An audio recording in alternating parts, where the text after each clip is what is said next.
नमस्कार। आज बात करेंगे दिल्ली के दिल में हुए उस धमाके की जिसने पूरे देश को हिला कर रख दिया। चलिए इस घटना के तथ्यों को एक एक करके समझते हैं। तो सबसे पहले और सबसे जरूरी बात, सरकार ने इसे ऑफिशियली एक आतंकवादी हमला माना है। और देखिए, यही वो पॉइंट है जहां से पूरी इन्वेस्टिगेशन की दिशा तय होती है। तो हुआ क्या था उस दिन? चलिए 10 नवंबर की टाइमलाइन पर नजर डालते हैं।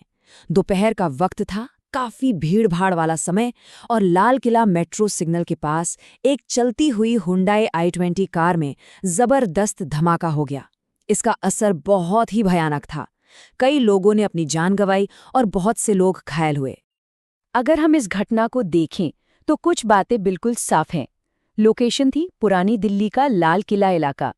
टारगेट कोई खास व्यक्ति नहीं बल्कि एक पब्लिक एरिया यानी आम लोग।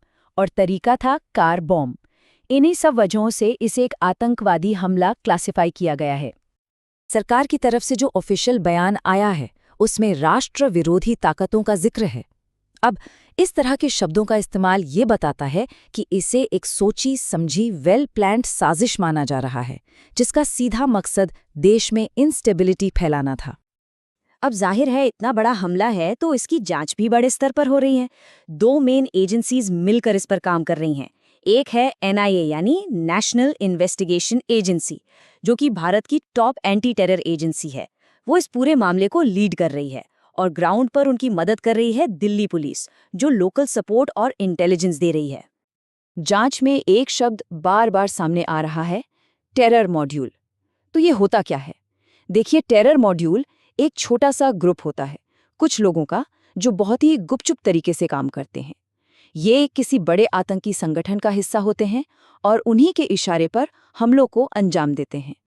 इंटेलिजेंस एजेंसीज का जो इनपुट है वो ये इशारा कर रहा है कि ये कोई आइसोलेटेड इंसिडेंट नहीं था। मतलब ऐसा नहीं है कि बस एक ही हमला हुआ। जांचकर्ताओं को लगता है कि ये एक बड़े टेरर मॉड्यूल की साजिश का हिस्सा था और उनका प्लान बड़े पैमाने पर गड़बड़ी फैलाना और ज्यादा से ज्यादा लोगों को नुकसान पहुंचाना था। लेकिन इस पूरी घटना से एक बहुत बड़ा और गंभीर सवाल भी खड़ा होता है। लाल किला, ये इलाका तो दिल्ली के सबसे हाई सिक्योरिटी जोन्स में से एक है ना?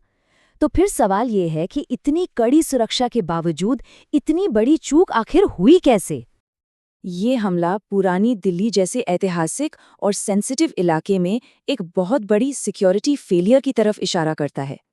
ये सिर्फ एक हमला नहीं था, ये हमारे सिक्योरिटी सिस्टम में जो कमजोरियां हैं उनका एक सीधा सीधा सबूत था। अच्छा, इसके फौरन बाद एक्शन क्या लिया गया? पूरे शहर को हाई अलर्ट पर डाल दिया गया।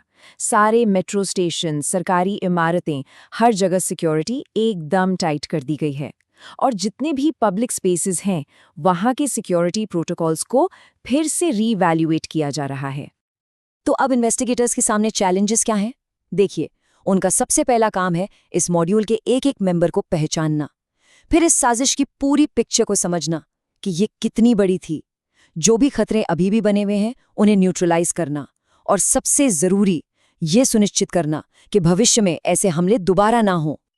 और ये पूरी घटना हमें एक बहुत बड़े सवाल के साथ छोड़ जाती है कि आज के मॉडर्न शहर में जहां खतरे लगातार बढ़ रहे हैं, सिक्योरिटी की असली कीमत क्या है और कन्वीनियंस और सिक्योरिटी के बीच वो सही बैलेंस कैसे बनाया जाए।